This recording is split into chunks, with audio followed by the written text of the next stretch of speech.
What's up everyone? Welcome back to the channel. Guys, chapter number 7 हमारा done हो चुका है।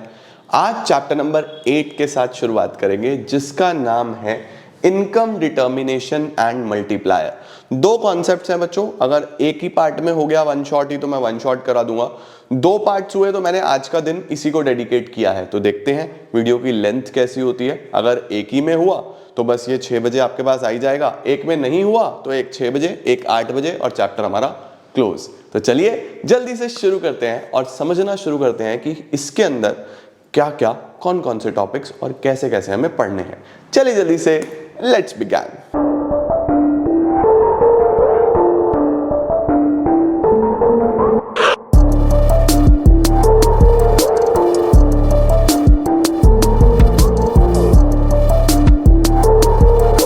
बच्चों जो कॉन्सेप्ट की शुरुआत होती है यहीं पे आप समझ लो कि दो कॉन्सेप्ट्स हैं इसके अंदर, एक है मल्टीप्लायर और एक है इनकम डिटर्मिनेशन।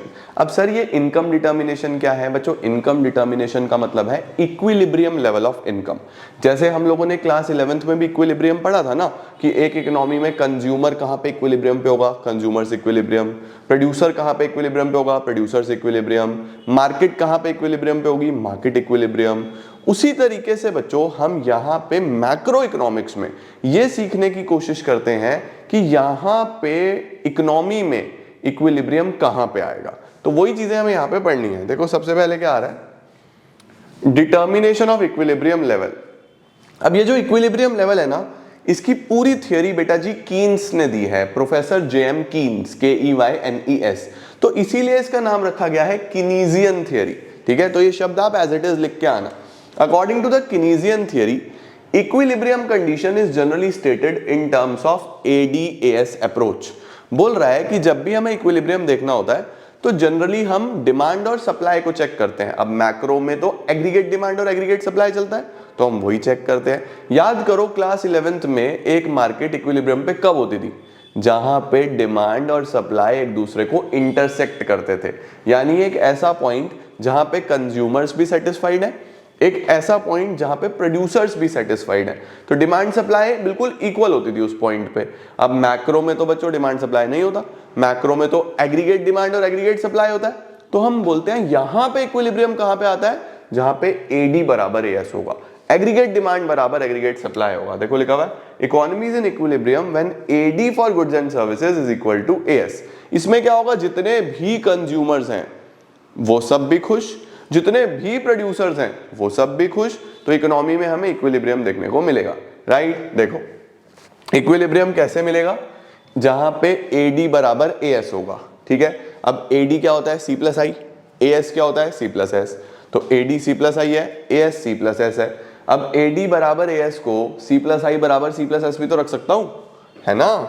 तो हम लोग क्या बोलते हैं कि भैया इक्विलिब्रियम कहां पे मिलेगा? तो इक्विलिब्रियम के लिए ये कंडीशन है कि AD बराबर AS होना चाहिए, ये है मेरी कंडीशन। ठीक है, अब मैंने बोला AD होता है C+I, AS होता है C+S। अगर यहां देखा जाए तो जहां पे इन्वेस्टमेंट और सेविंग बराबर होंगे वहां भी तो इक्विलिब्रियम मिल सकता है। तो हमारे पास दो अप्रोच हो जाएंगी बच्चों इक्विलिब्रियम देखने की, एक हो जाएगी AD बराबर AS, एक हो जाएगी S बराबर I या I बराबर S। तो एक ही बात है। तो आपके एग्जाम में कौन से अप्रोच से आ जाए क्वेश्चन कुछ नहीं पता। इसको बोलते हैं ADAS अप्रोच, इसको बोलते हैं SI approach, saving investment approach. ठीक है, आओ चेक करें। देखो according to Keynes there are two approaches for determining the equilibrium level of income and employment. कौन कौन सी दो अप्रोच हो गई हमारे पास? एक है ADAS अप्रोच, एक है SI अप्रोच। स्क्रीनशॉट ले लिया? चलो अब बच्चों इसको पढ़ने से पहले हम कुछ छोटी छोटी चीजें हैं जो एज्यूम करके चलेंगे। देखो इकोनॉमिक्स है, हर लॉ के पीछे, हर स्टेटमेंट के पीछे कुछ छोटी छोटी अजम्पशंस होती हैं, तभी हम किसी चीज को डिफाइन कर पाते हैं। क्या क्या एज्यूम करके चलना है? बहुत बेसिक बेसिक बातें। सबसे पहले जो डिटर्मिनेशन है इक्विलिब्रियम का वो हम फिर से टू सेक्टर मॉडल के कॉन्टेक्स्ट में पढ़ रहे हैं, यानी कि सिर्फ इकोनॉमी में हम टू ही सेक्टर कंसीडर करके चलेंगे, ना गवर्नमेंट ना फॉरेन सेक्टर। पूरी मैक्रो ही हम टू सेक्टर के कॉन्टेक्स्ट में पढ़ते आ रहे हैं, नेशनल इनकम भी टू सेक्टर में पढ़ा, ये भी हम टू सेक्टर में पढ़ते आ रहे हैं। ठीक है, आगे देखो it is assume that investment expenditure is autonomous. ये हम एज्यूम कर रहे हैं कि इन्वेस्टमेंट ऑटोनॉमस है। पिछले चैप्टर में भी इन्वेस्टमेंट को ऑटोनॉमस माना था, ये सिर्फ एजम्पशन होता है बच्चों, ऑटोनॉमस का मतलब फिक्स्ड, ताकि सिंप्लिसिटी रहे। ठीक है, आगे लिखा हुआ है प्राइस लेवल को भी कांस्टेंट रखना है। देखो अगर प्राइस बार बार ऊपर नीचे आता रहेगा तो डिमांड और सप्लाई भी तो बार बार ऊपर नीचे होती रहेगी ना, तो प्राइस को कांस्टेंट रखना है। उसके बाद इक्विलिब्रियम जो है वो हम शॉर्ट रन में पढ़ रहे हैं, लॉन्ग रन में नहीं पढ़ रहे, हम शॉर्ट रन में पढ़ रहे हैं। तो 4 अजम्पशंस याद रखना, 4 चीजें अज्यूम करके चलना। नंबर 1 2 सेक्टर मॉडल है, नंबर 2 जो प्राइस है वो कांस्टेंट है, नंबर 3 हम शॉर्ट रन में पढ़ रहे हैं, नंबर 4 इन्वेस्टमेंट ऑटोनॉमस है। ठीक है, यानी इनकम से फर्क नहीं पड़ेगा इन्वेस्टमेंट को।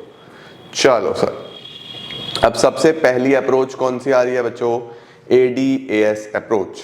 तो एडीएस अप्रोच क्या बोलता है? एडीएस अप्रोच बहुत सिंपली कीन्स ने ये बोला कि अगर आपको किसी भी इकोनॉमी में equilibrium level of income, equilibrium level of output, equilibrium level of employment देखना है तो आप ये देख लो कि कहां पे एग्रीगेट डिमांड बराबर है एग्रीगेट सप्लाई के।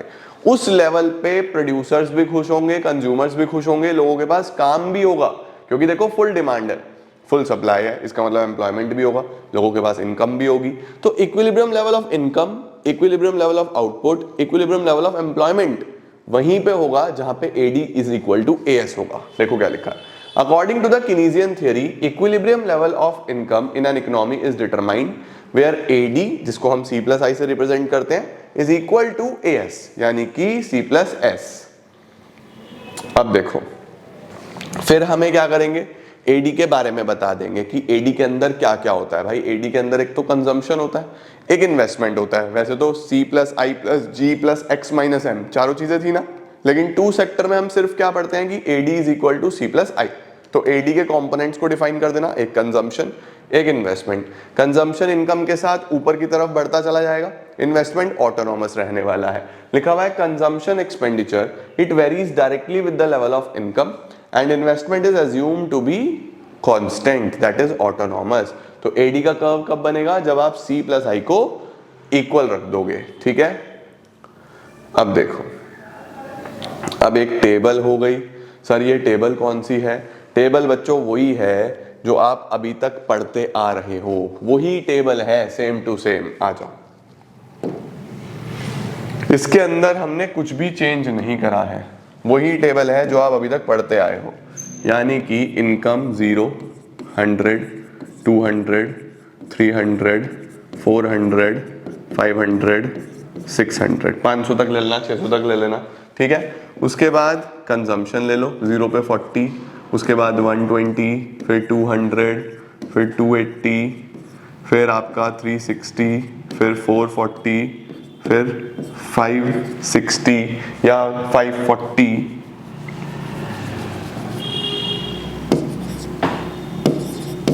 नो जी 80 से ही बढ़ाया है बच्चों मैंने। ठीक है, 80 से ही चेंज करता आ रहा हूँ। ऑलराइट, अच्छा जी, उसके बाद बच्चों अगर हम इन्वेस्टमेंट ले लें, इसको ऑटोनॉमस ही लेके चलना है, तो ऑटोनॉमस के लिए 20-20 ले लो या 40-40 ले लो, कुछ भी ले सकते हो। मैं सेम वही ले लेता हूँ जो हमारे पास टेबल बनी हुई है ताकि कंफ्यूजन ना हो। 20 भी ले सकते हो, 40 भी ले सकते हो। 40 ली हुई है तो मैं 40 ले लेता हूँ, कोई दिक्कत नहीं है। इन्वेस्टमेंट को ऑटोनॉमस रखना है। ऑटोनॉमस मतलब ये तो कांस्टेंट ही रहने वाली है। ठीक है, अच्छा सेविंग्स कैसे निकलता है? इनकम में से कंजम्पशन हटा दो तो सेविंग आ जाएगा, राइट। 600 कमाए, 520 खर्च कर दिए तो 80 का, 500 में से 440 खर्च कर दिए 60, 40, 20, 0, -20, -40, ये हमारी सेविंग्स है बेटा। सही हो गया बच्चों।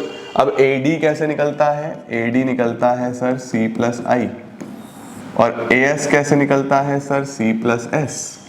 ऐसा ही होता है ना। चलो अब AD निकालो C+I, 40 और 40 80, 120 और 40 160, 240, 320, 400, 480, 560। ठीक हो गया बेटा, ये AD हो गया। AS C+S 40 - 40 0, 120 - 20 100, फिर 200, फिर 300, फिर 400, फिर 500, फिर 600।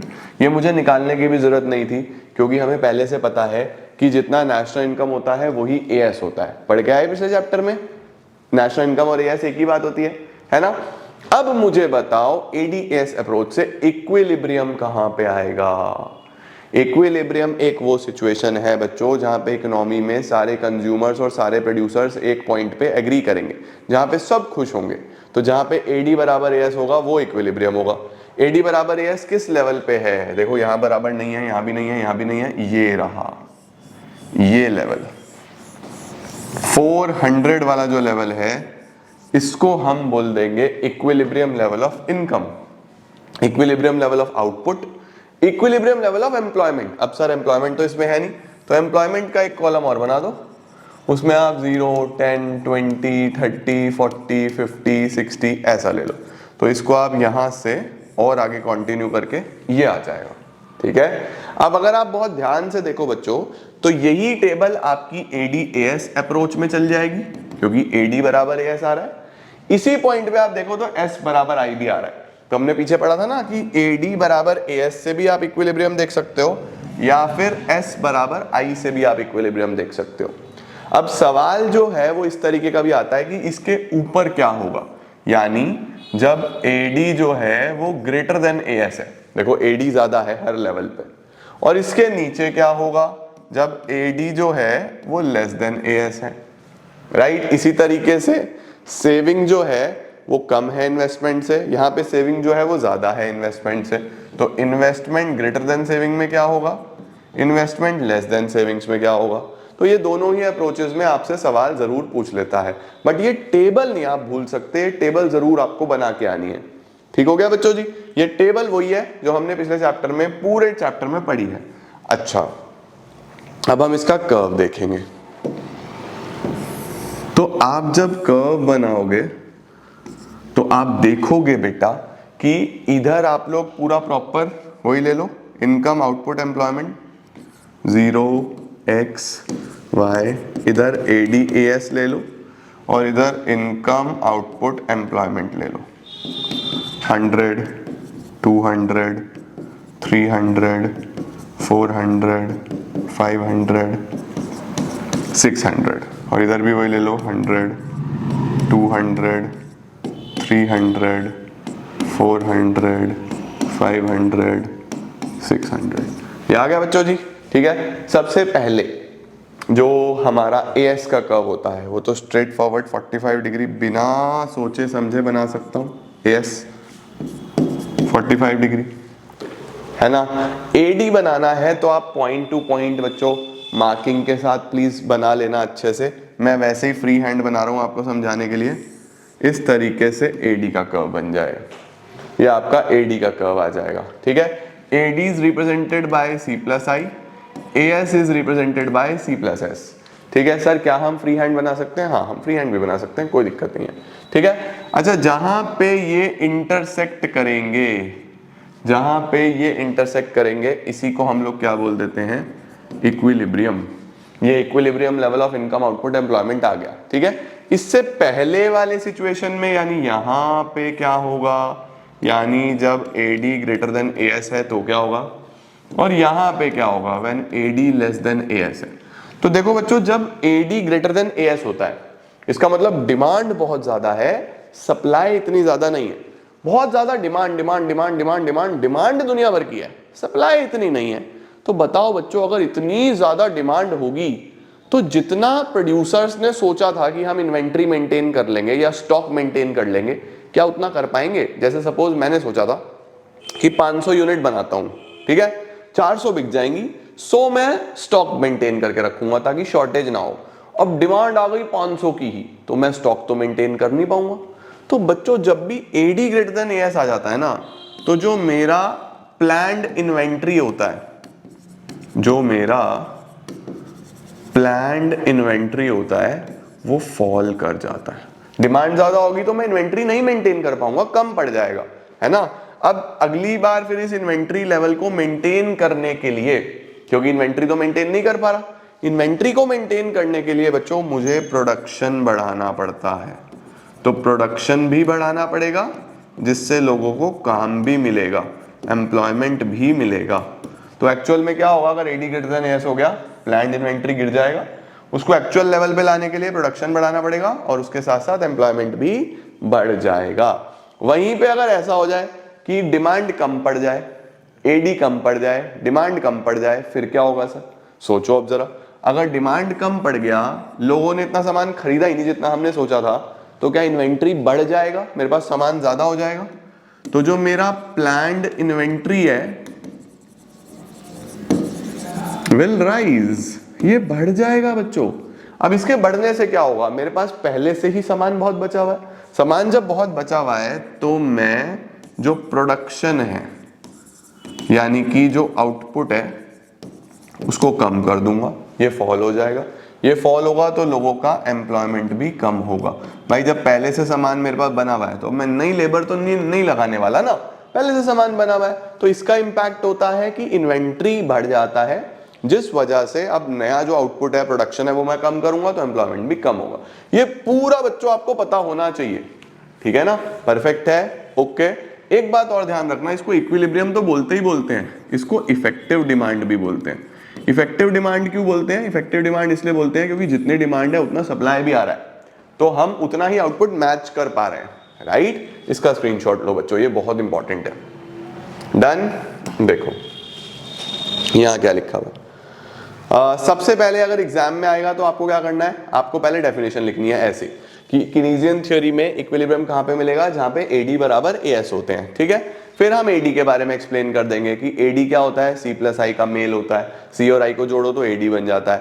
AS क्या होता है, AS C प्लस S होता है, 45 डिग्री लाइन होती है। फिर हम ये टेबल बना देंगे और यही हम कर्व बना देंगे, ठीक है? कर्व भी मैंने आपको पीछे बना के दिखा दिया है AD और AS का, ओके। इसके बाद बच्चों जी हमारे पास जो सबसे इंपॉर्टेंट सवाल आता है वो है कि एक्सप्लेन कैसे करें। तो एक्सप्लेनेशन में आपको बहुत सिंपली बताना है, इन द फिगर AD या फिर C plus I curve shows the desired level of expenditure bye consumers and firms. AD क्या दिखाता है, जितना एक्सपेंडिचर टोटल फर्म्स ने और हाउस होल्ड्स ने दिखाया है कि इतना उनका उम्मीद है कि हो जाएगा। इकोनॉमी इक्विलिब्रियम पे कब होगी, जब AD represented by C plus I is equal to AS represented by C plus S। भाई डिमांड सप्लाई बराबर होंगे तभी तो मार्केट में अच्छा इक्विलिब्रियम मिलेगा। आगे लिखा हुआ है E is the equilibrium point, E equilibrium point है जहां पे AD बराबर AS है, ठीक है, ओके। अच्छा अब इसके नीचे देखो, ये जो Y लेवल है, E से नीचे एक परपेंडिकुलर ड्रॉ कर देना, इसको बोलूंगा equilibrium level of income, equilibrium level of output, equilibrium level of employment. देखो क्या लिखा हुआ है, Y is the equilibrium level of output corresponding to point E, और टेबल पे चलें तो 400 करोड़ वो पॉइंट है। इस सिचुएशन को ही हम इफेक्टिव डिमांड भी बोलते हैं, ठीक हो गया लाला? परफेक्ट। चलो जी इसका भी स्क्रीनशॉट ले लो बच्चों, ये पूरा एक्सप्लेनेशन है कर्व का। अब हमारे से दो क्वेश्चंस और बनते हैं, अगर AD ग्रेटर देन AS होगा तो क्या होगा, AD लेस देन AS होगा तो क्या होगा। मैंने आपको पहले ही बता दिया, अगर AD ज्यादा है, अगर AD मोर देन AS है, तो फिर उस सिनेरियो में कंज्यूमर्स और फर्म ज्यादा बाय कर रहे हैं जितना हमने सोचा था, तो प्लान्ड इन्वेंट्री गिर जाएगा, जितना उम्मीद थी उससे कम रह जाएगा स्टॉक। तो उसको डिजायर्ड लेवल पे लाने के लिए फर्म इंक्रीज करेगी प्रोडक्शन को, इससे एम्प्लॉयमेंट बढ़ेगा, आउटपुट लेवल भी बढ़ेगा, जिससे इनकम लेवल भी बढ़ने वाला है। तब तक चलता रहेगा जब तक हम इक्विलिब्रियम पे नहीं पहुंच जाते, ठीक है? वहीं इसका उल्टा क्या है, अगर कम रह जाए, AD कम हो जाए, डिमांड कम हो जाए, इसका मतलब लोग कम खरीद रहे हैं, लेसर कम खरीद रहे हैं। अब इससे क्या होगा, इन्वेंट्री बढ़ जाएगा, प्लान्ड इन्वेंट्री वुड राइज। तो अब जब इन्वेंट्री पहले से है तो मैं नया सामान तो बनाऊंगा नहीं, तो फर्म डिक्रीज करेगा प्रोडक्शन को, एम्प्लॉयमेंट कम होगा, आउटपुट कम होगा, जिससे इनकम लेवल कम हो जाएगा। तो प्रोसेस तब तक चलेगा जब तक हम वापस से AD बराबर AS पे नहीं आ जाते बच्चों। क्लियर है जी? परफेक्ट। अब आ रही है मेरे पास सेविंग इन्वेस्टमेंट अप्रोच, ये भी बहुत आसान है, बहुत ही आसान है। अभी पढ़ा AD-AS अप्रोच। AD-AS अप्रोच में क्या बोला था कि जहां पे AD बराबर AS हो जाएगा इक्विलिब्रियम मिल जाएगा। उसी तरीके से ये SI अप्रोच क्या बोलता है, SI अप्रोच बोलता है जहां पे सेविंग और इन्वेस्टमेंट आपस में एक दूसरे को इंटरसेक्ट करेंगे, वहां इक्विलिब्रियम होगा, टेबल वही चलेगी। According to this approach equilibrium level will be determined at a level when planned saving ex ante, ध्यान रखना, प्लान्ड सेविंग किसके बराबर हो जाए, प्लान्ड इन्वेस्टमेंट के। सर इसका अगर कर्व बनाना होगा तो कैसे बनाएंगे बच्चों, इसका अगर कर्व बनाना होगा ना तो ऑलवेज रिमेंबर, आपको दोनों कर्व साथ में बनाने हैं। अगर SI का है ना तो आपको दोनों कर्व साथ में बनाने हैं, ADS का भी और सेविंग इन्वेस्टमेंट का भी। देखो मैं आपको सिखा दूं कैसे बनता है। X ओरिजिन Y, इधर हम लोग इनकम आउटपुट एम्प्लॉयमेंट लेते हैं, इसमें हम ADAS लेते हैं, ठीक है। और यहाँ पे हम लोग वही इनकम आउटपुट एम्प्लॉयमेंट लेते हैं, इसमें हम लोग सेविंग और इन्वेस्टमेंट लेते हैं इधर, ठीक है। अब देखो मैं आपको बताऊं, इन्वेस्टमेंट तो ऑटोनॉमस है बच्चों, इन्वेस्टमेंट ऑटोनॉमस है तो उसका कर्व तो हमेशा ऐसा बनता है,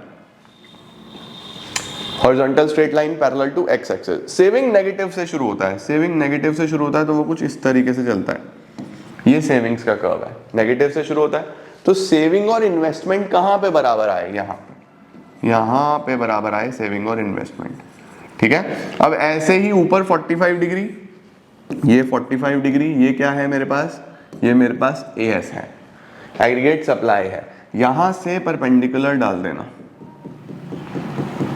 और यहां पे एक पॉइंट ले लेना और यहां से AD बना देना। तो देखो बच्चों, अब मुझे बताओ क्या AD बराबर AS जो इक्विलिब्रियम है वहीं पे ही S बराबर I भी होता है या नहीं होता, S बराबर I भी होते हैं या नहीं होते, है ना। तो यही हमें दिखाना है, अगर ऐसा ही अप्रोच आएगा तो ये दोनों कर्व बना के आना साथ में, ADAS आएगा तो बस ऊपर वाला बना देना जहां पे ADS बराबर है, ऐसा ही आया तो ये वाला बना, ठीक है, ओके। अच्छा अब इसमें क्या सवाल बनता है, ये तो इक्विलिब्रियम है, चलो ये हमारे पास equilibrium level of income output employment हो गया।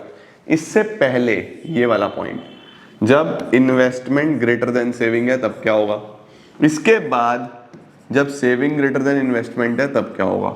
बिल्कुल सेम वही एक्सप्लेनेशन है जो पीछे आई थी, सोचो दिमाग लगाओ, इन्वेस्टमेंट ज्यादा है सेविंग कम है, लोग सेव नहीं कर रहे इतना, सेविंग नहीं कर रहे, सेविंग नहीं कर रहे इसका मतलब खर्चा कर रहे हैं, खर्चा कर रहे हैं तो प्लान्ड इन्वेंट्री गिर जाएगा, अगर खर्चा कर रहे हैं तो फिर से planned inventory will fall, simple सी बात है। अब इन्वेंट्री कम हो गया तो उसको ठीक करने के लिए आउटपुट बढ़ाएंगे, आउटपुट बढ़ाएंगे तो एम्प्लॉयमेंट बढ़ेगा, इनकम बढ़ेगा, सारी चीजें होंगी या नहीं होंगी।